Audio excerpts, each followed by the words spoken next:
Me llamo Capitán Ardan Balch. Tengo 27 años. Esta noche, en la fastuosa fiesta organizada para honrar mi servicio militar, observé a mi propio padre, Marques Balch, el titán del Balch Defense Group, verter furtivamente una sola gota de veneno en el vaso de whisky que tenía destinado para mí. Pero había algo crucial que él no sabía. Mis años como especialista en defensa química, biológica, radiológica y nuclear habían agudizado mis sentidos hasta el límite. Reconocí el leve aroma a almendra típico de un agente neurotóxico flotando en el aire, y vi desde el otro extremo del salón de baile el sutil movimiento de palma y goteo. Esta no era una fiesta para homenajearme, era una trampa diseñada para borrarme, y en ese instante supe que tenía que convertir su escenario de ejecución en mi propio tribunal. Sí, ¿alguna vez has sido subestimado por tu propia familia? Deja un like. Y si crees que hice lo correcto, comenta jaque mate abajo. Para entender por qué un padre haría esto, hay que entender la dinastía Balch. Nosotros no somos una familia, somos una marca. Una corporación que comercia con poder e influencia. Mi hermana mayor Isabella, la perfecta Eris educada en Wharton, es su producto estrella, destinada a un despacho de esquina y a un matrimonio estratégico. Yo, la hija que eligió la austera disciplina de West Point por encima de la sala de juntas, era un defecto de fabricación, un activo con las especificaciones equivocadas. Una falla en la línea de sangre que decidieron esta noche retirar de forma permanente. El gran salón de baile del Hotel G. Adams se asfixiaba en su propio esplendor. El aire, denso con el aroma de perfumes caros y flores de invernadero, contrastaba con los entornos limpios y espartanos a los que yo estaba acostumbrada. Desde nuestra ubicación, la Casa Blanca brillaba al otro lado de Lafayette Square, un símbolo prístino de una democracia que mi familia no veía como un principio, sino como un mercado. Las arañas de cristal derramaban luz sobre el mar pulido. De la élite de Washington D.C., senadores, lobistas y contratistas de defensa, todos mezclándose en una sinfonía de importancia fingida, yo permanecía de pie, incómoda. Una soldado atrapada en lo más profundo de territorio enemigo. La seda esmeralda del vestido que mi madre, Eleanora, me había obligado a usar, se sentía menos como un vestido y más como una jaula. Era restrictivo. Una piel ajena que me veía obligada a portar para interpretar el papel de la hija condecorada y aceptable. Mi uniforme de gala, con su peso familiar y tranquilizador y las pruebas tangibles de mis logros prendidas en el pecho. Era lo que yo consideraba ropa formal. Esto era un disfraz para una obra en la que nunca pedí participar. Entonces, ella se materializó a mi lado, un fantasma envuelto en Chanel, navegando entre la multitud con la gracia depredadora de un tiburón. La sonrisa de Eleanora Balch era un arma deslumbrante, perfectamente calculada. Ajustó el pesado collar de diamantes en mi cuello. Sus dedos tan fríos como su corazón contra mi piel. El gesto parecía maternal ante los fotógrafos que orbitaban cerca, una demostración pública de afecto que era pura ficción. Pero sus palabras eran solo para mí. Tu padre ha gastado una fortuna en esta fiesta, Ardan.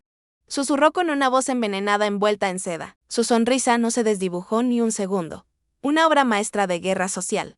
Intenta parecer que lo mereces. No avergüences a la familia con esa mirada sombría de alguien que solo sabe obedecer. Órdenes. Las palabras fueron un impacto directo sobre la vieja herida abierta de la insuficiencia que ella misma se había encargado de tallar en mí. Sentí el escozor familiar. Un rubor ardiente, subiéndome por las mejillas, que reprimí con un control perfeccionado. Años de disciplina militar habían forjado en mí un muro impenetrable de compostura. Mi expresión permaneció neutral, mi postura impecable.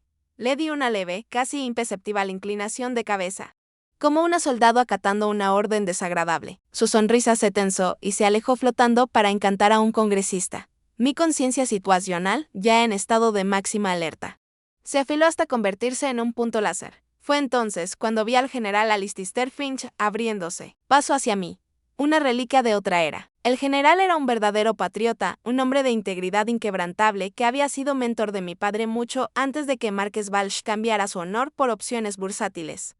Su rostro, un mapa de batallas libradas y principios mantenidos, fue una visión bienvenida. Ten cuidado, Ardan, dijo, su voz un murmullo grave que evitó las cortesías. Tomó mi mano, su agarre firme y reconfortante. Sus ojos contenían una preocupación profunda e inquietante. Tu padre está nadando con tiburones y empieza a parecerse a uno. Circulan rumores feos en el Pentágono. Su advertencia fue la confirmación final que no sabía que necesitaba. El nudo helado en mi estómago se apretó aún más. El general no era un hombre dado al melédrame. Sus palabras transformaron por completo la atmósfera de la sala. De hostil a letal. Ya no era una hija en un incómodo evento familiar. Era una oficial de inteligencia que acababa de recibir información creíble sobre una amenaza inminente. Comencé a trazar un mapa mental del lugar, viendo líneas de influencia en lugar de invitados. Y entonces lo vi. Mi padre, Marqués Balch, estaba de pie cerca del gran bar, riendo con el secretario de la Marina. Era la personificación del carisma. Se excusó y caminó hacia el bartender, pidiendo lo de siempre, un Glenfiddich. Solo. El bartender vertió el líquido dorado en un vaso de cristal pesado. Mi padre lo tomó, luego dio la espalda al salón, de cara a las grandes ventanas que daban a la ciudad. Creó una silueta perfecta, una sombra contra la luz. Un movimiento clásico de contravigilancia destinado a ocultar sus acciones. Pero, no de mí. En esa sombra, lo vi. Su mano izquierda se movió con un gesto fluido y económico. Mis ojos, entrenados para detectar el reflejo de una mira telescópica a 1 kilómetro de distancia, captaron el sutil juego de manos, una maniobra clásica de palma y goteo que nos enseñaron a identificar en espías. Un pequeño frasco, una inclinación rápida, casi invisible. Una sola gota transparente cayó en el whisky ámbar.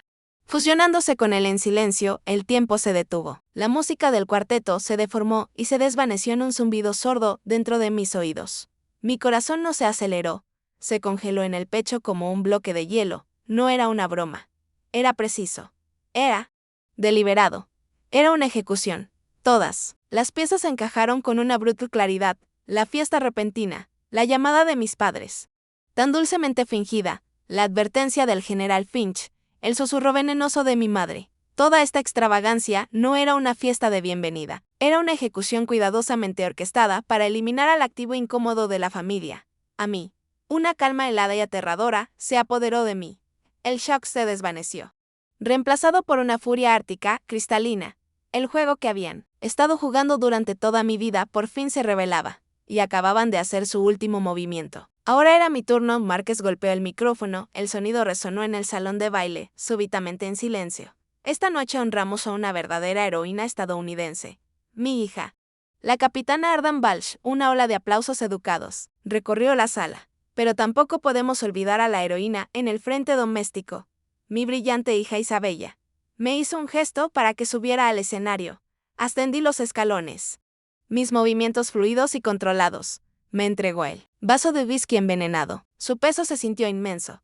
Lo miré a los ojos y no encontré nada más que cálculo frío y despiadado. Tomé el vaso. Lo levanté hacia el público. Luego me giré hacia mi padre con una sonrisa afilada. Como una cuchilla. Mi padre tiene razón, dije, mi voz resonando clara y firme. Isabella ha trabajado incansablemente. Ella es el futuro de Balch Defense. Merece el mayor honor. Entonces, con un movimiento suave y deliberado, me giré hacia mi hermana. Le extendí el vaso de Glenfiddich y tomé la copa de champán de su mano sorprendida. Bebe esto, Izzy, dije, mi sonrisa inquebrantable, mientras miraba más allá de ella, con los ojos fijos en los rostros horrorizados de mis padres, por el futuro de la dinastía Balch. Cuando los dedos de Isabella se cerraron alrededor del vaso, envenenado, su sonrisa, un reflejo perfecto de ignorancia dichosa, el brillante salón a mi alrededor pareció resquebrajarse. El momento se estiró hacia la eternidad. Y por las grietas irrumpieron los fantasmas de mi pasado. Los rostros de mis padres, congelados en un grito silencioso de horror y furia, se difuminaron y disolvieron en versiones más jóvenes y frías de sí mismos. El mapa de su injusticia estaba grabado en mi memoria. Y en ese segundo fugaz, me vi obligada a recorrer de nuevo todos sus dolorosos caminos. Todo comenzó cuando tenía 16 años. Recuerdo haber corrido al despacho de mi padre, con el corazón latiendo con una esperanza rara y frágil. Llevaba en las manos el trofeo de primer lugar de la Feria Nacional de Ciencia. Mi proyecto. Un método novedoso para detectar agentes biológicos en el aire había superado a miles de otros estudiantes. Por una vez creí haber hecho algo innegablemente impresionante.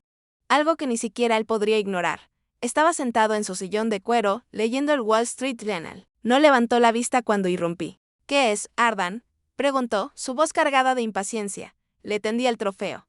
Gané, papá. Primer lugar a nivel nacional. Finalmente bajó el periódico. Sus ojos se posaron en la estatuilla dorada por menos de un segundo antes de descartarla. ¡Qué bien!, dijo. Esas dos palabras fueron el clavo final en el ataúd de mi alegría. Luego recogió una carta de su escritorio. Isabella acaba de asegurar una pasantía de verano con la senadora Albrecht. Eso, Ardan, eso, es poder de verdad. Tú estás jugando con tubos de ensayo. Tu hermana está aprendiendo cómo gobernar el mundo. Movió la mano con desdén y volvió a su periódico, dejándome ahí de pie, con el trofeo frío y pesado, que ahora se sentía como un juguete infantil en mis manos. Sus palabras habían encontrado esa cosa pura y vibrante que era mi pasión por la ciencia y la habían asfixiado en el acto. Ese fue el momento en que entendí. Mis logros nunca importarían. Solo el poder importaba. Mi moneda del conocimiento, el descubrimiento. La verdad no valía nada en su reino. Su moneda era la influencia, y Isabella la fabricaba sin esfuerzo. La batalla final por mi alma se libró 2 años después, en una cena tensa, con pato asado y cristales rotos. Cuando anuncié que había aceptado mi nombramiento en West Point, en lugar de la admisión anticipada a Wharton que ellos habían gestionado. El silencio fue ensordecedor. Entonces el puño de mi padre se estrelló contra la mesa de caoba. Un vaso de cristal de Waterford saltó y se hizo añicos, el sonido tan agudo y violento como su furia. Lo prohibó, rugió. Su rostro convertido en una máscara de ira púrpura.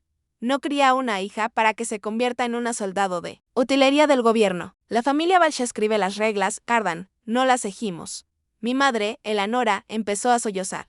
Sus lágrimas tan teatrales como manipuladoras. Estás tirando tu futuro por la borda. Estás humillando a esta familia.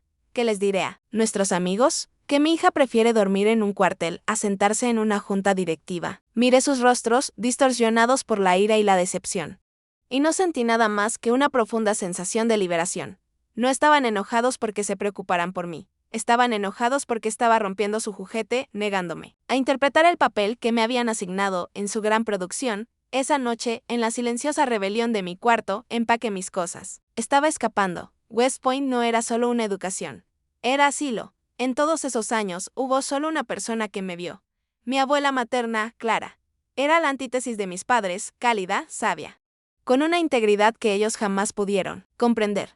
Mientras mis padres se ausentaban ostentosamente de mi graduación de West Point, alegando un compromiso de negocios en Zurich, la abuela Clara estuvo allí. Se sentó en las gradas, bajo el ardiente sol de junio, y cuando lancé mi gorra al aire con el resto de la larga línea gris, vi lágrimas rodando por su rostro lleno de orgullo. 1 año antes de fallecer, me llamó a su sala del sol, un lugar que siempre olía a verbine de limón y libros antiguos. El dinero de esta familia está maldito, hija, me dijo, su voz delgada pero firme.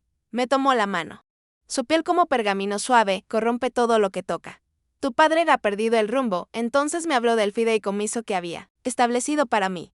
$50 millones. Esto no es un regalo para hacerte rica, Ardan me advirtió, clavando su mirada en la mía. Es un escudo. Es la libertad de vivir una vida con honor. No importa lo que te pidan, úsalo para protegerte. Nunca fue solo dinero.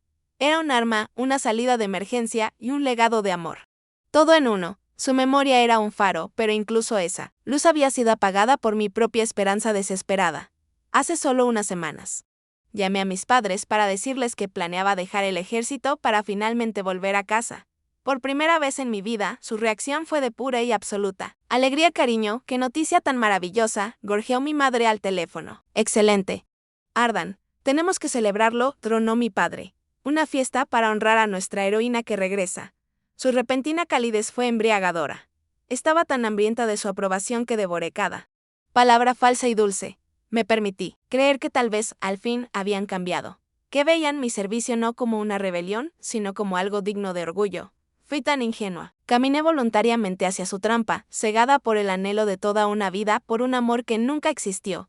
El recuerdo de esa llamada telefónica, ahora resonando en mi cabeza con la claridad aguda de una alarma de incendio, se evaporó, los fantasmas del pasado se desvanecieron. El presente se estrelló contra mí con la fuerza de un golpe físico. La sonrisa de Isabella titubeó.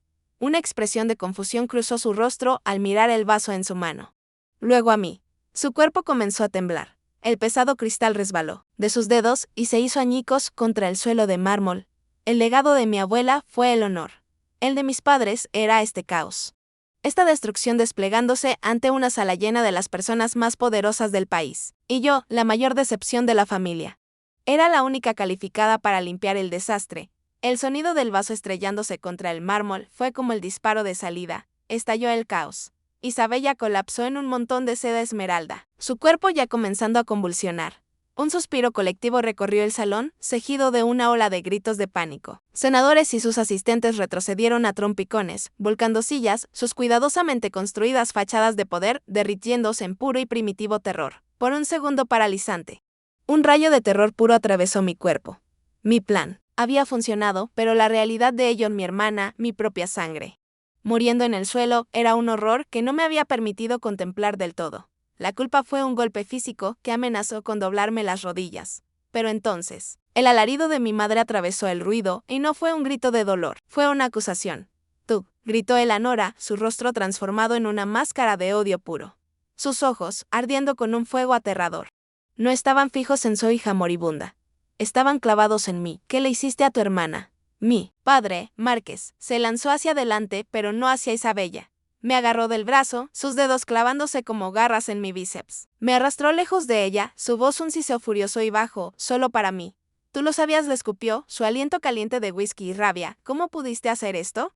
¿Cómo te atreves? En ese instante aterrador, la verdad quedó al descubierto. Su pánico no era por su hija. Era por su plan fallido. Su furia no nacía del duelo, sino de haber sido superados. Y justo así, la soldado tomó el control. El miedo, la culpa, el dolor de toda una vida. Todo se retiró. Sellado detrás de una compuerta de acero de puro entrenamiento. El caótico salón de baile se convirtió en una zona caliente. Los invitados que gritaban eran civiles que había que controlar. Mi hermana moribunda era una baja que había que estabilizar. Arranqué mi brazo del agarre de mi padre con una fuerza que lo dejó mudo. Mi voz cortó el pánico creciente. Clara y autoritaria. El tono de parada de desfile que hacía que los soldados se cuadraran al instante. Alguien llame al 911 ahora. Grité, informen de una posible exposición a un agente neurotóxico tipo VX. Protocolo de víctimas masivas. Evacúen esta sala. Caí de rodillas junto a Isabella. Mi mente una máquina fría de listas de verificación y procedimientos. El vestido esmeralda era una desventaja, demasiado ajustado. Rasgué la delicada seda cerca del cuello, abriéndola para facilitarle la respiración. Sus pupilas estaban contraídas en puntos diminutos. Un signo clásico de envenenamiento por organofosforados. Respiraba de forma superficial, entrecortada. Kai, Lena, grité, divisando a mis dos compañeros de CBRN cerca del borde de la sala. Sus rostros serios pero firmes. Ya se estaban moviendo antes de que terminara. Aseguren el vaso roto. Y la botella de Glenfiddich. Cadena de custodia. Que nadie los toque. Son evidencia. Volví mi atención a Isabella. La culpa seguía allí. Una piedra fría y dura en mi estómago. Pero no podía darme el lujo de sentirla ahora. Yo era su única oportunidad. El gran salón de baile del Hey Adams, escenario de poder y política, se había convertido en mi campo de batalla. Y no iba a perder. El trayecto en ambulancia al Centro Médico Militar Nacional Walter Reed fue un borrón de sirenas y luces intermitentes. Iba sentada atrás, aún con mi vestido de gala rasgado y manchado, sin apartar los ojos de los monitores que registraban los signos vitales cada vez más débiles de Isabella. La sala de urgencias era un caos controlado, pero estaban perdiendo la lucha. Un joven médico, estresado, gritaba órdenes que yo sabía que eran erróneas. La estaban tratando como si fuera una convulsión común. Una sobredosis. La iban a matar. Me abrí paso hasta la cama. ¿Quién es usted? No puede estar aquí. Espetó el médico, el rostro enrojecido. Soy la capitán Ardan Balch, especialista en CBRN del Ejército de los Estados Unidos, declaré, con una voz que no dejaba espacio para discusión. Su paciente está sufriendo por exposición a un inhibidor de colinesterasa de grado militar. Las dosis estándar de atropina no servirán de nada.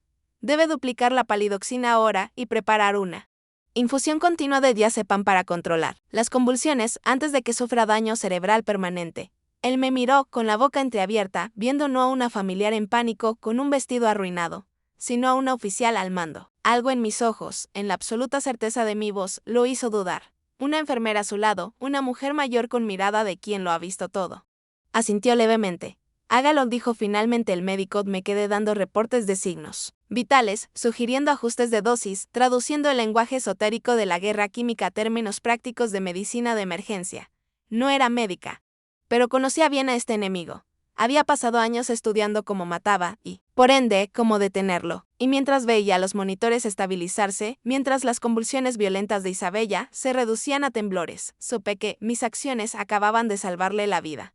Horas después, tras ser trasladada a una UCI segura, llegó el FBI. La escena en el hotel había sido elevada a un posible evento de terrorismo doméstico.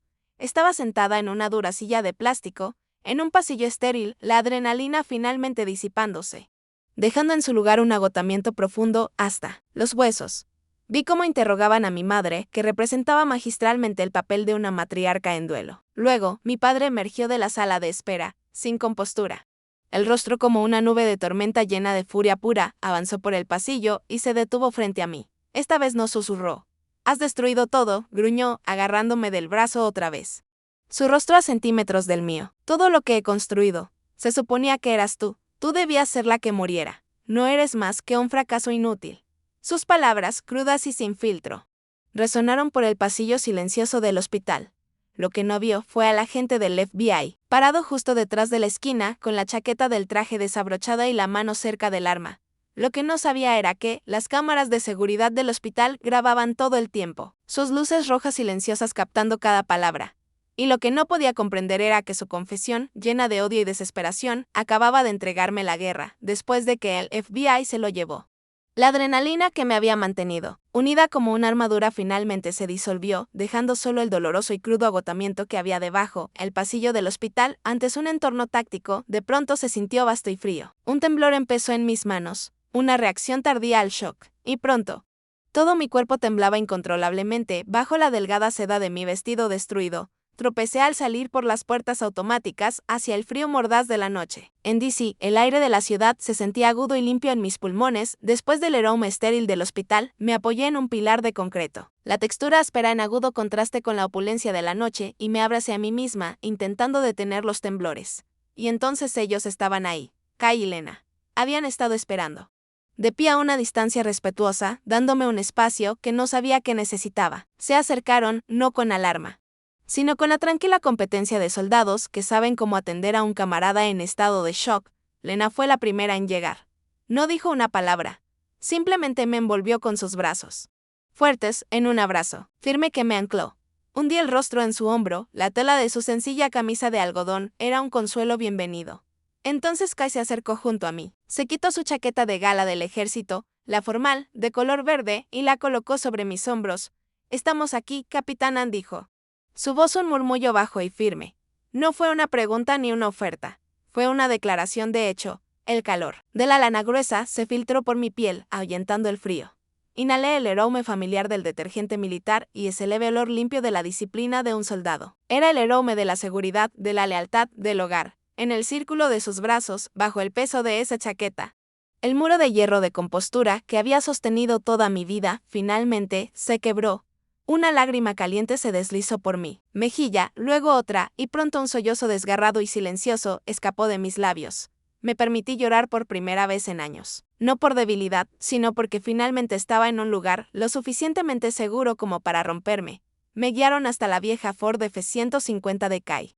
A años luz de los autos negros de mis padres, condujimos en silencio hasta un restaurante abierto. Las 24 horas a unos kilómetros del hospital, un refugio clásico americano con cabinas de vinilo rojo y el reconfortante olor a tocino friéndose y café fuerte. Las luces fluorescentes eran duras, pero honestas. No había candelabros allí, ni pretensión, solo camioneros cansados, enfermeras del turno de noche y nosotros tres, un trío extraño.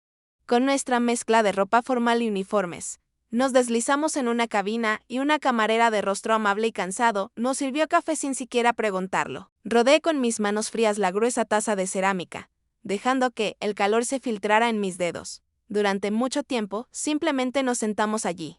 Los sonidos tranquilos del restaurante actuando como un bálsamo reconfortante. Lena fue la primera en hablar, con voz baja. «Tendrán a los mejores abogados, Ardan. Tiburones de K Street. Intentarán torcer todo esto para retratarte como inestable, vengativa». Miré el café negro, observando cómo el vapor se curvaba y se desvanecía, como mi vida anterior. «Lo sé», dije. «Pero cometieron un error, un fallo crítico en su evaluación de amenaza». Levanté la vista, encontrando los ojos de Lena. Luego los de Kai. No atacaron solo a su hija. Atacaron a una capitana del ejército de los Estados Unidos. Y lo hicieron frente a su unidad. Una mirada de lealtad feroz e inquebrantable pasó entre nosotros. Esta era mi familia, la familia que yo había elegido, la familia forjada no por sangre, sino por adversidad compartida y confianza absoluta. La familia que ahora era mi consejo de guerra. Mi teléfono vibró sobre la mesa, la pantalla se iluminó con un número restringido. Dudé, luego respondí. «Ardan», la voz era un barítono ronco, lleno de una furia fría que reflejaba la mía. Era el general Finch. «Señor», alcancé a decir, «he oído lo que pasó en el hospital. Tengo una fuente dentro de la agencia, dijo sin rodeos. Márquez es una deshonra para su uniforme y su país. Esto termina ahora. Hubo una pausa, y pude oír la resolución de acero en su voz. Lo que necesites, Ardan. Documentos de los archivos del Pentágono, testimonios de mis contactos. Mi línea directa con el secretario de Defensa. Lo tendrás. Es hora de limpiar este establo de orgías. Sus palabras fueron como una inyección de adrenalina, el apoyo de un hombre de su estatura, de su integridad incuestionable. Era más que una ventaja estratégica, era un refuerzo moral. Demostraba que mi lucha no era solo una venganza personal, era una justa. Mi misión se estaba expandiendo, después de salir del restaurante. Le pedí a Kai que me dejara de nuevo en el hospital. No podía volver a casa. La casa de mis padres era una escena del crimen y mi propio apartamento se sentía demasiado vacío. Necesitaba estar allí. Caminé por los pasillos tranquilos y antisépticos hasta llegar a la ala segura de la UCI. Me paré frente al gran ventanal de cristal, mirando hacia adentro. A Isabella. Estaba acostada, inmóvil, empequeñecida por las máquinas que ahora respiraban por ella. Vivían por ella. Cables y tubos la conectaban a una sinfonía de pitidos suaves y zumbidos rítmicos.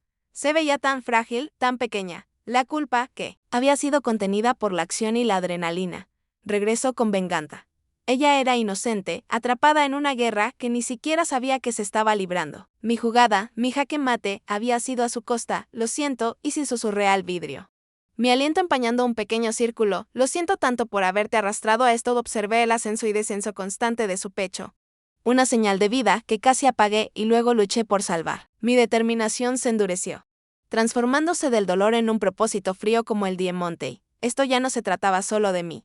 Era más grande que la familia Balch y su legado tóxico. Pero te lo prometo, continué en mi susurro. Una promesa solemne, sacaré la verdad a la luz. No solo por mí, por ti, y por cada soldado que nuestro padre puso en peligro por su codicia. Esa promesa se instaló en mi alma, no como una carga, sino como una directiva de misión. Mi guerra personal acababa de convertirse en una cruzada. Y tengo que preguntarte, ¿alguna vez has tenido que encontrar una nueva familia? ¿Una familia elegida para recibir el apoyo que tu propia sangre nunca te dio? Cuéntamelo en los comentarios, escribiendo simplemente sí, porque necesito saber que no estoy sola en esta lucha. Durante 2 días, existí en el limbo estéril del hospital, funcionando a base de café rancio y pura fuerza de voluntad. Me sentaba en la esquina de la habitación privada de Isabella, una centinela silenciosa, observando el baile rítmico de los números en los monitores que la mantenían conectada a la vida. Mis padres habían sido liberados bajo fianza, una suma tan astronómica que resultaba insultante, y ahora tenían prohibido acercarse al hospital mientras continuaba la investigación. Solo estábamos yo, el zumbido suave de las máquinas y los 2 agentes del FBI apostados fuera de la habitación. En la tercera mañana, los párpados de Isabella se agitaron. Estuve a su lado en un instante, con el corazón latiendo frenéticamente contra mis costillas. Sus ojos, del mismo marrón profundo que los míos, se abrieron lentamente, nublados por la confusión. Su mirada recorrió la vía intravenosa en su brazo, luego el monitor cardíaco y finalmente a los agentes federales armados visibles a través del cristal. Por último, me encontró a mí. Su último recuerdo era mi sonrisa y el sabor amargo del whisky. Su realidad ahora era esta: habitación estéril, una guardia federal, y una expresión indescifrable en el rostro de su hermana menor. Pude ver las preguntas formándose en su mente, una tormenta de confusión detrás de sus ojos agotados. Trató de hablar, pero su garganta estaba reseca y solo surgió un jadeo áspero. Antes de que pudiera decir algo, la puerta se abrió y nuestros padres irrumpieron, flanqueados por un hombre en un impecable traje italiano que solo podía ser su abogado principal. Sin duda habían movido sus influencias para conseguir acceso. Mi padre, Márquez, compuso su rostro en una máscara de grave preocupación. Mi madre, Eleanora, corrió hacia la cama de Isabella, todas manos temblorosas en un alivio cuidadosamente fabricado. «Oh, mi niña, ¿estás despierta?», sollozó Eleanora, tomando la mano de Isabella. Estábamos tan preocupados. Solo fue una reacción alérgica severa, cariño, añadió Márquez con suavidad. Su voz un barítono calmante. Nos diste un buen susto. Isabella, experta en navegar las traicioneras corrientes emocionales de nuestra familia, no se lo creyó ni por un segundo. Su mirada volvió a los agentes del FBI, luego me miró y en mis ojos no vio alivio ni triunfo. Solo vio una tristeza profunda, abrumadora. Y supo que algo estaba terriblemente mal. El abogado carraspeó y se dirigió a los agentes. Mis clientes tienen derecho a unos momentos de privacidad con su hija. Tras un intercambio tenso, los agentes accedieron a esperar fuera. dejando a los 4 encerrados en la intimidad asfixiante de la habitación de hospital. La unidad familiar, fracturada y venenosa, estaba completa de nuevo por última vez tan pronto como se cerró la puerta. La actitud de la nora cambió, la madre preocupada se desvaneció, reemplazada por la estratega fría y calculadora. Se inclinó hacia Isabella, su voz descendiendo a un susurro conspirador. Escúchame, Isabella comenzó, apretando la mano de mi hermana con más fuerza. Debes proteger a esta familia. Ardan siempre ha estado celosa de ti. Ha inventado esta historia absurda para arruinar a tu padre, para arruinarnos. Cuando el FBI te interrogue, debes decirles que bebiste de su vaso por accidente, que todo fue un terrible malentendido. ¿Lo entiendes, cariño? Por la familia observé congelada desde mi rincón, mientras mi madre ejecutaba el acto más atroz de guerra psicológica que jamás había presenciado. No estaba consolando a su hija que acababa de sobrevivir a un intento de asesinato.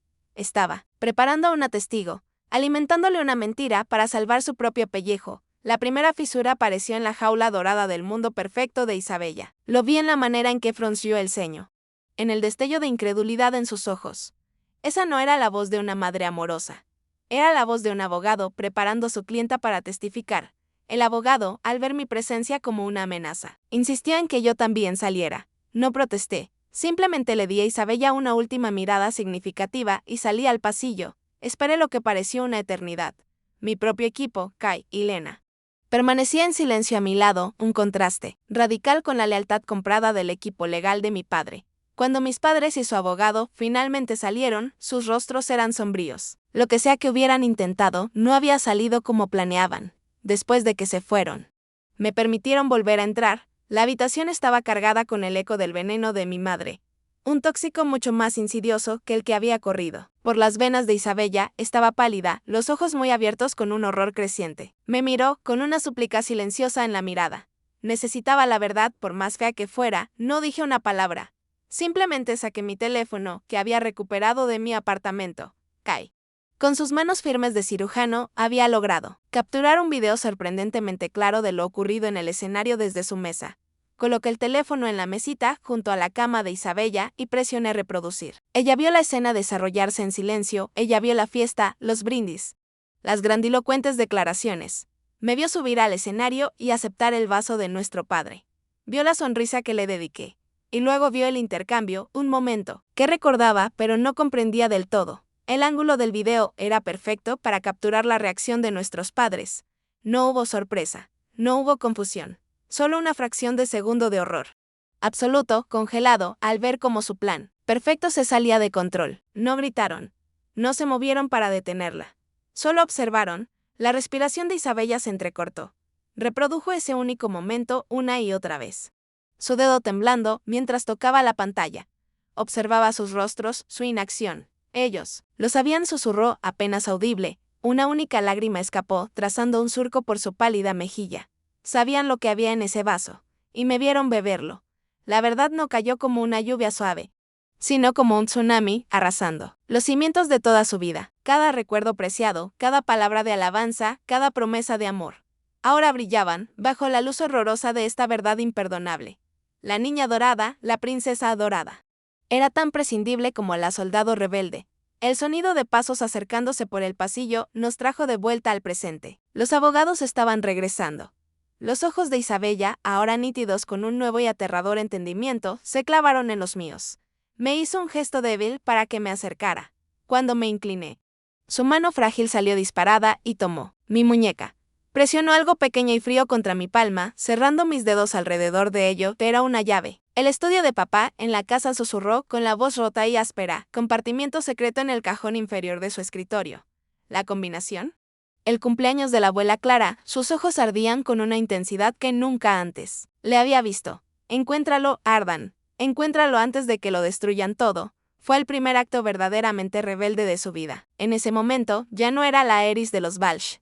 Era solo una chica cuyo mundo se había hecho trizas, eligiendo ponerse del lado de su hermana.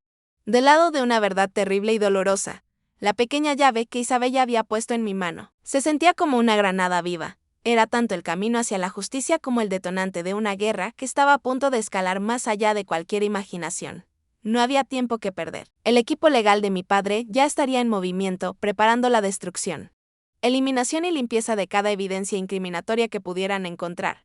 Teníamos una noche, el pequeño apartamento de calle en Arlington, Virginia, con vista a las luces distantes de la capital, se convirtió en nuestro centro de operaciones tácticas. El aroma de café viejo y ozono emanando del portátil de Lena llenaba el aire.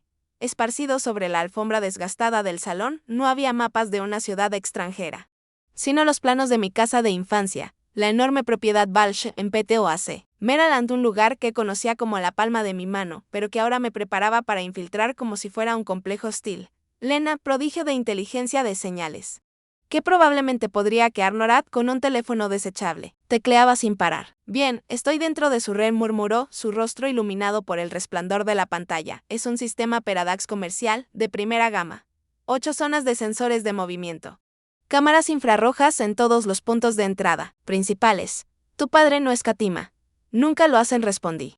Mis ojos recorriendo el diseño, los sensores de movimiento tienen puntos ciegos. El viejo roble en el césped oeste, sus ramas cubren la ventana de la biblioteca.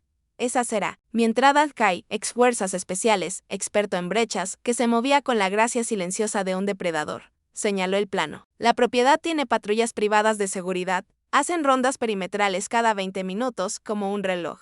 Eso te da una ventana de 15 minutos como máximo. Es suficiente, dije, Lena.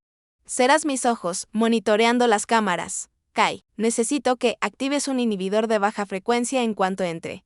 No apagará el sistema, pero interrumpirá las radiocomunicaciones lo suficiente para causar confusión si disparo algún sensor. Considera lo hecho, capitán, dijeron, casi al unísono. Ese era nuestro elemento. Sin vacilaciones, sin dudas. Solo una misión. Horas más tarde, bajo el manto de un cielo sin luna, avancé entre los jardines meticulosamente cuidados de la propiedad. Vestía un equipo táctico negro.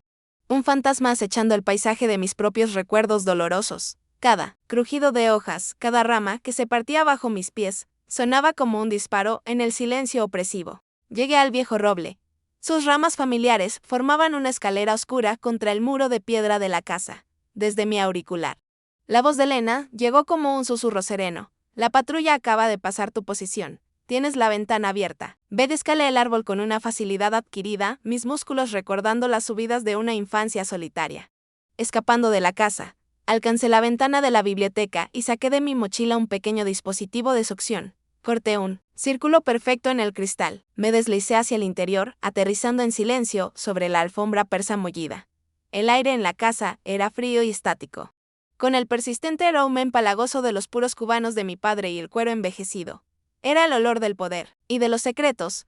Avancé por los pasillos oscuros como un fantasma en mi propio hogar. Cada sombra parecía contener un recuerdo. Isabella y yo, escondiéndonos de las discusiones de nuestros padres. Mi abuela Clara leyéndome junto al fuego. Los empujé hacia el fondo. La emoción era un lujo que no podía permitirme. El estudio estaba tal como lo recordaba. Un santuario revestido de madera oscura al que siempre se me había prohibido entrar. El enorme escritorio de caoba se erguía como un altar en el centro de la habitación. La voz de Lena chisporroteó en mi oído. Sin sensores internos en el estudio. Estás libre. Me arrodillé y pasé los dedos por la parte inferior del escritorio, justo como Isabella lo había descrito. Encontré la unión oculta. Un pequeño teclado empotrado. La fecha de cumpleaños de la abuela Clara. Tecleé los 8 dígitos. 08191945. Un clic suave resonó en la sala silenciosa y un cajón, perfectamente alineado con la madera, se abrió. Mi corazón golpeaba contra las costillas. Dentro no había dinero, ni joyas, solo una libreta negra delgada y un montón de carpetas manila. La saqué. Mi linterna táctica trazó un haz agudo sobre las páginas. Mis manos comenzaron a temblar. No de miedo, sino por una oleada de rabia, pura. Sin adulterar, ahí estaba todo. Informes internos. Resultados de pruebas suprimidas. Correos electrónicos cifrados. Página tras página exponían una conspiración de codicia tan monstruosa que me dejó sin aliento. Durante años, Balch Defense Group había vendido a sabiendas detectores defectuosos de agentes químicos al Departamento de Defensa. Decenas de miles, los informes detallaban cómo los sensores fallaban catastróficamente en climas fríos, cómo daban falsos negativos, como, en esencia, eran ataúdes de plástico con precio de oro. Vi los manifiestos de envío, las designaciones de unidades, la 101ª aerotransportada, la 82ª, la 3ª División de Infantería. unidades donde servían mis amigos, mis compañeros de West Point. Mi padre no solo había intentado matar a su hija, había puesto una sentencia de muerte sobre la cabeza de miles de soldados estadounidenses, hombres y mujeres que confiaban su vida al equipo fabricado por su empresa. Había traicionado a su país, su honor y a cada persona que llevaba uniforme, todo por un punto porcentual más en sus márgenes de ganancia. Mi misión había cambiado. Esto ya no se trataba de familia, se trataba de traición. Saqué mi teléfono, las manos ahora firmes, alimentadas por una furia helada. Fotografié cada página, cada número condenatorio, cada correo escalofriante. Cuando terminé, volví a colocar todo en su sitio. Cerré el cajón secreto y deshice mi camino. De vuelta en la seguridad del apartamento de Kai, el amanecer comenzaba a teñir el cielo del este con un tono púrpura amoratado. Dormir era imposible. La ira y el dolor ardían en mis venas como fuego. Me senté frente al portátil de Lena y transferí la montaña de imágenes a una memoria USB fuertemente encriptada. Ni siquiera consideré enviarla al FBI. La influencia de mi padre era profunda. No podía arriesgarme a una filtración, a que un infiltrado enterrara las pruebas.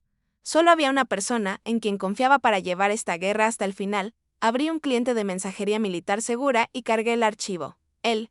Destinatario. El general Alistair Finch. Escribí un mensaje breve, simple: general, aquí está la evidencia de traición. Por favor, actúe por el bien de nuestros soldados. Mi dedo se mantuvo sobre el botón de enviar. Este era el punto sin retorno. Ya no era solo una hija buscando justicia. Era una soldado denunciando a un enemigo del Estado. Y ese enemigo era mi propio padre. Presioné enviar. El momento en que lo hice, la naturaleza de mi guerra cambió. Ya no era una batalla personal librada en las sombras. Acababa de lanzar un misil guiado al corazón del establishment de Washington DC, y solo me quedaba esperar. La explosión llegó menos de 6 horas. Después el general me describió la escena. Tiempo después, una sala sin ventanas y a prueba de sonido en lo más profundo del Pentágono, conocida solo como una SCIF, instalación de información compartimentada de alta sensibilidad. Allí, bajo la dura luz estéril, se sentaban los 3 hombres más poderosos del ejército estadounidense: el secretario de Defensa, el presidente del Estado Mayor Conjunto y el propio general Finch. Las imágenes que yo había tomado, fotos borrosas, capturadas apresuradamente con un teléfono, se proyectaban en una gigantesca pantalla de alta definición. Cada píxel un testimonio de la codicia de mi padre. Señor secretario, comenzó el general Finch con una voz fría, sin rastro de emoción. Lo que está viendo no es solo fraude que entrechó él. Es un acto deliberado de traición. Balch Defense Group vendió ataúdes de alta tecnología a nuestros soldados. Cada uno de esos detectores defectuosos es una sentencia de muerte latente, esperando ejecutarse en el campo de batalla. Un silencio denso, peligroso, se apoderó de la SCIF. El presidente del Estado Mayor Conjunto, un hombre que solo había visto en televisión, miraba la pantalla con el rostro endurecido, convertido en una máscara de furia helada. El secretario de Defensa pronunció solo 2 palabras: inspector general. Con eso se movilizó todo el peso aterrador del Departamento de Defensa de los Estados Unidos. Se inició una investigación de máxima prioridad, no por parte del FBI, sino por asuntos internos del propio Departamento de Defensa, un organismo implacable con el poder de desmantelar el imperio de mi padre desde dentro. La tormenta había estallado. Mientras tanto, mis padres, aún libres bajo una fianza obscena, lanzaron su contraofensiva. Hicieron lo que siempre hacen los poderosos cuando se sienten acorralados: compraron una nueva narrativa, contrataron a un equipo de abogados de una firma notoria de K Street, tácticos sin alma, conocidos por hacer desaparecer escándalos. Su estrategia fue tan brutal como predecible. Decidieron ponerme en juicio ante la opinión pública. Casi de la noche a la mañana, la historia empezó a cambiar. Fuentes anónimas, citadas convenientemente en tabloides y programas de noticias, comenzaron a filtrar historias.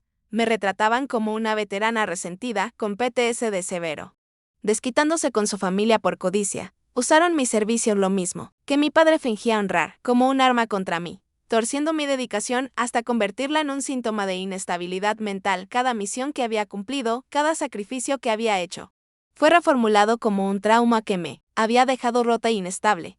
Fue una táctica vil, repugnante, y durante unos días oscuros empezó a funcionar. La narrativa pública se volvía en mi contra, pero no contaban con Isabella, débil, pálida, pero decidida. Ya había hecho su elección desde su cama en el hospital Walter Reed. Aceptó dar una declaración formal a los investigadores del inspector general del Departamento de Defensa y del FBI. Me permitieron estar allí, de pie en una esquina de la sala, como testigo silenciosa. Vi algunos de esos informes, dijo Isabella, su voz temblorosa pero firme, con los ojos fijos en el investigador principal. Los que hablaban de fallas en los sensores. Le pregunté a mi padre por ellos. ¿Y qué le respondió? Preguntó el investigador con suavidad. Isabella inhaló con dificultad. Me dijo que era solo un problema menor de optimización en la producción, que no debía preocupar mi cabecita bonita por eso. Una sola lágrima rodó por su mejilla. Me mintió, nos mintió a todos, su testimonio fue devastador. La niña dorada, la elegida de la dinastía Balch. Acababa de confirmar la acusación, central de toda la investigación. Fue un golpe fatal al escudo legal de mi padre. Propinado por la única persona de quien nunca lo habría esperado. Había construido su imperio sobre la lealtad de su familia, y esa misma lealtad redefinida como lealtad a la verdad ahora lo estaba derrumbando. El acto final de su vida pública llegó una semana después, mis padres. Desesperados por proyectar una imagen de normalidad y poder inquebrantable, decidieron asistir a la gala benéfica anual del Kennedy Center. Era la joya de la temporada social en Washington, D.C., el lugar para ser visto, para calmar a sus aliados y aterrorizar a sus enemigos, mostrando que la familia Balch era intocable. Eleanora iba envuelta en diamantes. Márquez, en un smoking que costaba más que el salario anual de un soldado. Se plantaron en el gran vestíbulo, riendo y conversando con un senador prominente, la imagen perfecta del poder arrogante y blindado. Ellos pensaban que estaban seguros en su hábitat natural, rodeados de los suyos. Fue entonces cuando dos hombres vestidos de manera profesional, discretos, se acercaron a ellos. No eran reporteros, ni admiradores, eran alguaciles federales. Uno de ellos habló con voz educada, pero lo suficientemente clara como para cortar el silencio repentino que se había apoderado del lugar. Señor y señora Balch, la sonrisa de mi padre se congeló en su rostro. Quedan formalmente notificados con una citación para testificar ante un gran jurado federal. El alguacil les entregó los documentos, nítidamente doblados. En el silencio sepulcral del gran vestíbulo del Kennedy Center, el sonido del papel fue tan estridente como un disparo. Y entonces llegó otro sonido.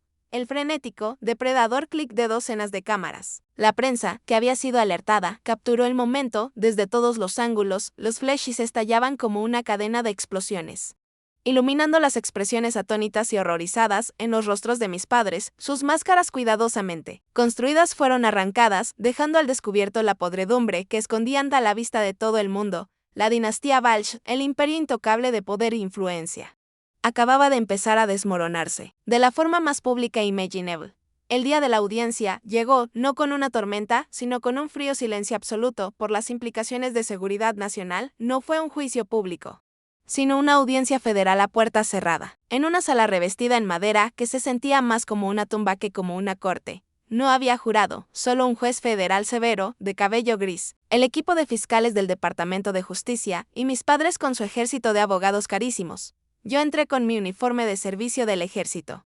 La chaqueta azul profundo perfectamente planchada, los botones de latón brillando. Bajo la luz empotrada del recinto, cada cinta y medalla en mi pecho era un testimonio de una vida que ellos nunca comprendieron y que habían intentado extinguir. Me senté en la mesa de testigos, la espalda recta como una lanza. Al otro lado de la sala, mis padres estaban sentados en la mesa de la defensa. Mi padre, Márquez, me miraba con una expresión de odio puro, sin diluir. Mi madre, Eleanora, no pudo sostenerme la mirada. Solo observaba en silencio la mesa pulida. Frente a ella, una estatua de mármol consumida por la autocompasión. Isabella estaba sentada en la primera fila, detrás de mí, una presencia firme y silenciosa. General Finch, Kai y Lena también estaban allí. Mi familia elegida. Mi guardia de honor, mientras esperaba que comenzaran los procedimientos. Un versículo que mi abuela Clara solía leer me resonó en mi mente. Jeremías 29 minutos y 11 segundos. Porque yo sé los planes que tengo para ti, declara el Señor, planes de bienestar y no de calamidad, a fin de darte un futuro y una esperanza. Entonces comprendí que el plan de Dios para mí no tenía que ver con la prosperidad como la entendían mis padres. Tenía que ver con forjar la fortaleza para resistir este momento exacto. La fiscal principal, una mujer aguda llamada Miss Davies, comenzó su interrogatorio.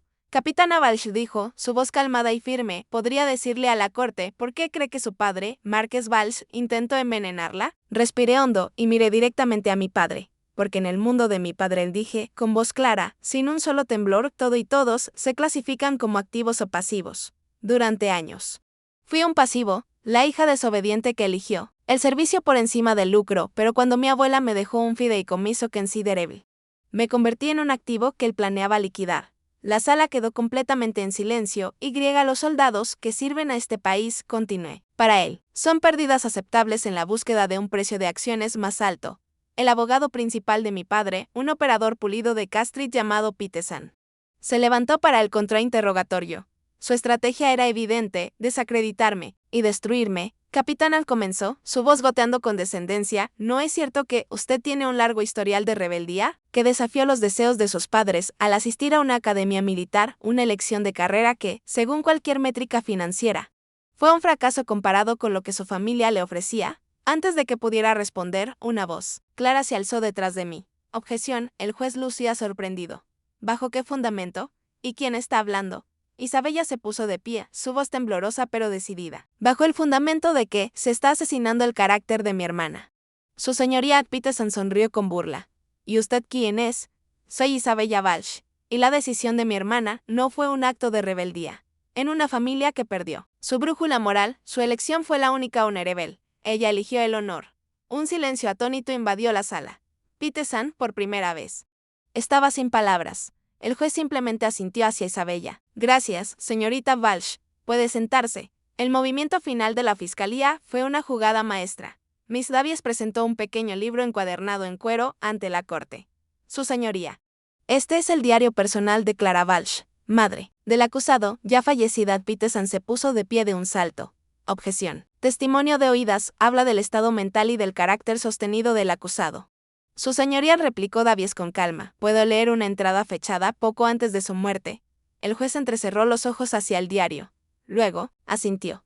Procedan. Miss Davies leyó, su voz llenando la sala en silencio. Márquez ha sido cegado por su propia ambición. Está construyendo un imperio sobre una base de mentiras. Temo por mis nietas, atrapadas en esta jaula dorada con él. Solo puedo rezar para que ardan, que tiene el corazón de una soldado. Algún día encuentre el valor para romper esta maldición. Un sollozo ahogado brotó desde la mesa de la defensa. Fue Eleanora. La máscara cuidadosamente construida de la matriarca de Washington finalmente se hizo añicos. Sus hombros se derrumbaron. Sus manos perfectamente cuidadas se cubrieron el rostro y un sollozo crudo y desgarrador atravesó la sala. Fue el sonido de un alma que sabía que el juego había terminado. Ella fue la siguiente testigo llamada por la fiscalía. Cuando Miss Davies la convocó al estrado, Eleanora parecía una muñeca rota. Toda su compostura se había evaporado. Solo quería lo mejor para mis hijos, lloró. Sus palabras ahogadas entre las manos, la siguiente pregunta de Miss Davies fue lanzada con precisión quirúrgica, suave pero devastadora. ¿Y qué es lo mejor, señora Walsh? ¿Una cuenta bancaria más grande o sus vidas? Eleanora no tuvo respuesta. Solo se quedó allí temblando. Sus sollozos silenciosos eran la confesión más condenatoria de todas. Frente al diario, el testimonio de Isabella y la ruptura de Eleanora, sin mencionar la montaña de evidencia por traición financiera, mi padre comprendió que un juicio público sería una ejecución lenta de todo su legado. A él y a sus abogados se les ofreció un acuerdo para evitar la exposición de más información sensible de defensa. Lo aceptaron. El juez leyó el veredicto con una voz solemne, firme, inquebrantable, por el cargo de intento de asesinato y espionaje económico contra los Estados Unidos. Este tribunal sentencia a Márquez Walsh a cadena perpetua, sin posibilidad de libertad condicional. Un suspiro recorrió la sala. Había terminado por el cargo de cómplice en intento de asesinato. Este tribunal sentencia a Eleanora Walsh a 20 años en un centro correccional federal. 2 alguaciles federales se colocaron detrás de mis padres. Se levantaron lentamente, con movimientos rígidos, sus rostros pálidos como máscaras de incredulidad. Cuando fueron escoltados hacia la puerta lateral, mi padre se volvió y me miró una última vez. Sus ojos ya no estaban llenos de odio. Estaban vacíos, vaciados por la magnitud total de su derrota. Sostuve su mirada y la mantuve. Mi expresión era serena. Mi espalda seguía recta. No sentí triunfo, no sentí alegría. Solo sentí silencio. El fuerte eco de la puerta del tribunal, cerrándose tras ellos, fue el último sonido. El juego había terminado, cuando esa puerta pesada se cerró, sellando el destino de mis padres. Esperaba sentir algo. Triunfo, alivio, vindicación. Pero solo hubo un silencio profundo y desconcertante. La guerra había terminado. El enemigo, vencido, pero el campo de batalla dentro de mí estaba quieto y desolado. La adrenalina que me había impulsado durante semanas se evaporó, dejando en su lugar un vacío hueco. La victoria se sentía extrañamente como una pérdida. Isabella debió sentirlo. Simplemente tomó mi mano y salimos del Tribunal Federal atravesando el enjambre de reporteros.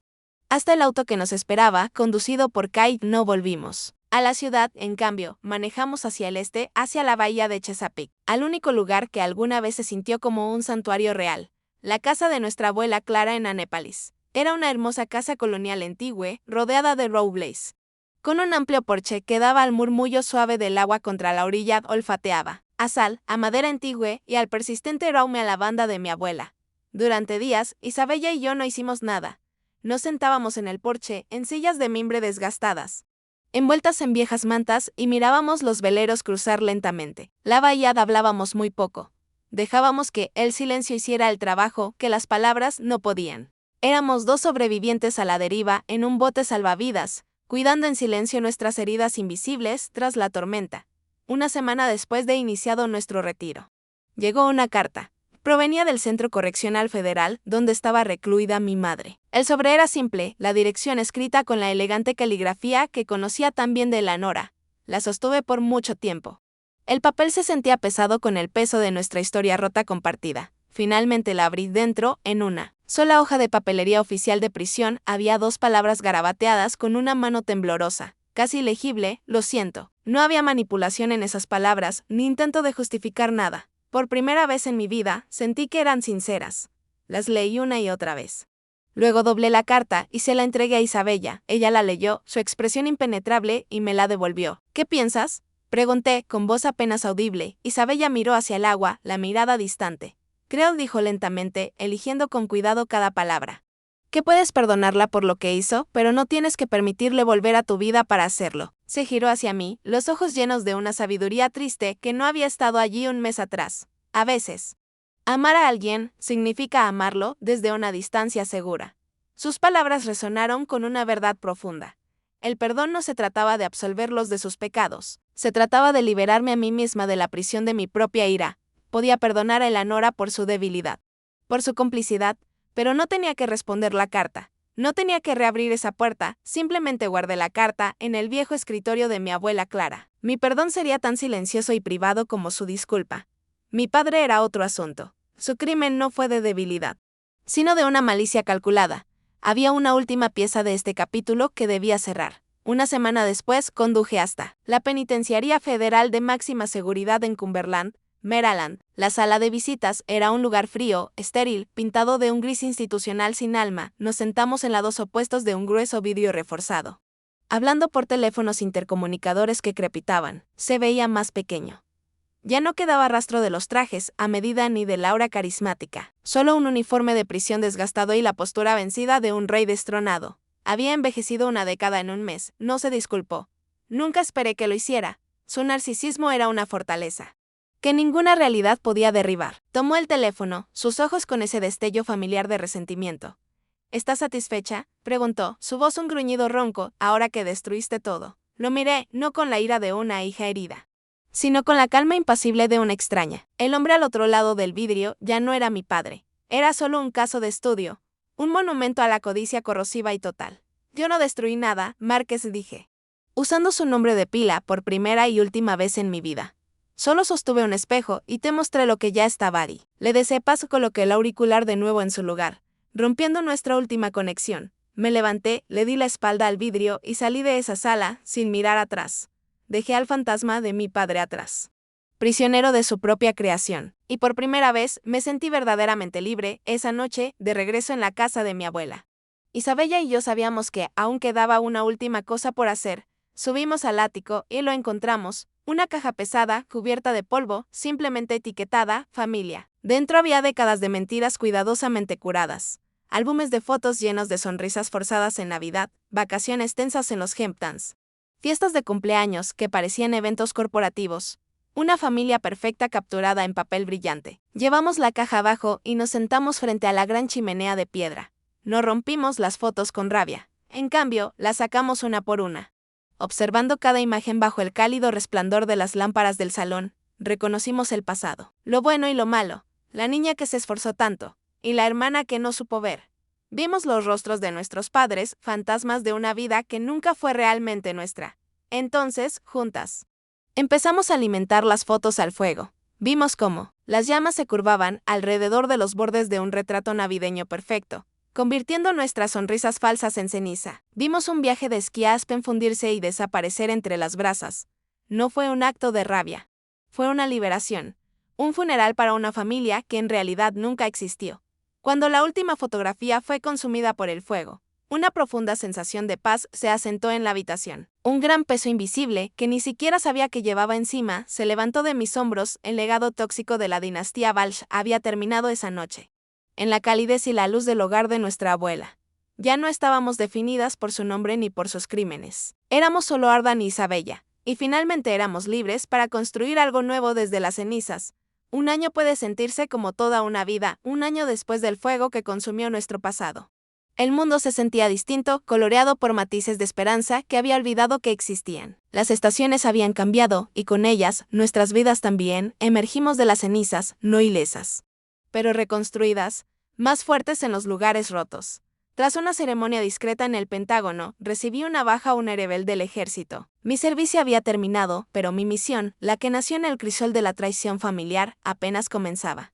Usando el fondo fiduciario que me había dejado mi abuela, el escudo que siempre quiso que fuera, inicié un nuevo tipo de guerra. Fundé una organización sin fines de lucro, un grupo independiente de vigilancia dedicado a la única cosa que mi padre despreciaba, la rendición de cuentas.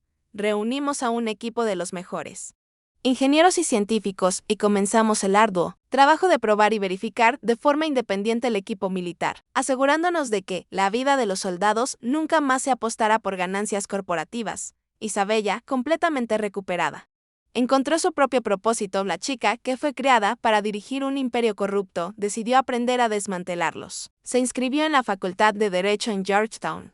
Su enfoque claro y feroz, convertirse en defensora legal de denunciantes, de las almas valientes que arriesgan todo para exponer la verdad. Alguna vez fue prisionera en una jaula dorada, y ahora dedicaba su vida a liberar a otros. Habíamos tomado el veneno del legado de nuestro padre, y lo estábamos convirtiendo, paso a paso, en antídoto. Hoy, ese nuevo legado recibió un nombre, bajo un brillante cielo de primavera. En un salón pequeño y elegante en Washington, D.C., lanzamos oficialmente nuestra fundación. Un simple cartel colgaba detrás del podio. Sus palabras. Una declaración silenciosa pero desafiante: Fundación Clara Balch para la Integridad y la Defensa. Me paré en ese podio, mirando a la pequeña multitud, pero mis ojos estaban fijos en la primera fila. Isabella estaba sentada allí, su rostro radiante con una salud y un propósito que habían estado ausentes durante años. A su lado estaba el general Finch, su postura recta y honorable como siempre. Ahora presidente de nuestra junta, y junto a él, Kai y Lena. Mis compañeros de equipo, mis amigos, mi familia. No eran solo invitados a este evento. Eran los cofundadores, el corazón y el alma de esta nueva misión. Existe una creencia común, comencé. Mi voz firme y clara, que el legado es algo que se hereda. Un nombre, una fortuna, una empresa que pasa de generación en generación. Hoy estoy aquí para decirles que eso es una mentira. Miré directamente a mi equipo, a mi familia. Un verdadero legado no es lo que te entregan. Es lo que tú construyes. Es la elección que haces cuando enfrentas lo imposible. Es la integridad que eliges mantener, incluso cuando sería más fácil soltarla. Mi mirada se posó en Isabella, y una pequeña y genuina sonrisa tocó mis labios. No puedes, no debes construirlo sola. Los aplausos fueron cálidos y sinceros. No era el aplauso cortés y transaccional del mundo de mi padre. Era el sonido de una creencia compartida, de una comunidad unida por un propósito común. Después de la ceremonia, Isabella y yo escapamos del gentío. Caminamos por la cuenca del Tidal Basin, una brisa suave agitando los miles de cerezos que explotaban en una sinfonía de rosa y blanco. La ciudad, que alguna vez fue escenario del oscuro drama de mi familia, ahora se sentía como un lugar de renacimiento. Turistas y familias paseaban junto al agua, riendo, tomando fotos, ajenos a las guerras que se habían peleado y ganado en los edificios que los rodeaban. ¿Crees que hicimos lo correcto?, preguntó Isabella en voz baja, con los ojos fijos en los delicados pétalos. Pensé por un momento, no en el juicio, ni en las sentencias, ni en la empresa arruinada. Pensé en los soldados que regresarían a casa sanos gracias a nuestro trabajo. Pensé en los jóvenes denunciantes que ahora tendrían una feroz defensora de su lado, gracias a ella. Elegimos el honor, y sí, respondí, con una paz en la voz que había sido una desconocida para mí durante la mayor parte de mi vida. La abuela Clara estaría tan orgullosa. Ella deslizó su brazo por el mío, y seguimos caminando en un silencio cómodo. Ya no éramos productos de la dinastía Balch, definidos por un nombre manchado de traición y codicia. Éramos las arquitectas de nuestro propio futuro, construyendo un nuevo legado, una decisión honorable a la vez. Mis padres intentaron borrarme. Silenciar la verdad incómoda que yo representaba. Pero, fracasaron porque nunca entendieron el principio fundamental del mundo que yo había elegido, el mundo que, al final, me salvó. Nunca entendieron que un verdadero soldado nunca lucha solo. Yo tengo a mi familia, una familia forjada no en el accidente de la sangre, sino en el fuego de la lealtad. La integridad y un amor incondicional que nunca imaginé que llegaría a conocer. El legado tóxico de la familia Balch ha terminado, convertido en cenizas y dispersado por los vientos de la consecuencia. Y uno nuevo. El legado del honor apenas ha comenzado. Antes de despedirme, quiero darte las gracias por escuchar mi historia. No fue fácil contarla. Pero saber que tú estuviste conmigo en este camino hizo toda la diferencia. Mi historia tal vez ha llegado a su fin, pero tantas otras apenas están comenzando. Si crees en el poder de la verdad y en la fuerza de una familia elegida, por favor, suscríbete a este canal. Hay más historias de supervivencia, justicia y una resiliencia increíble esperando ser escuchadas. Tu apoyo significa el mundo, no solo para mí, sino para cada voz que merece una plataforma. Gracias por ser mi guardia de honor.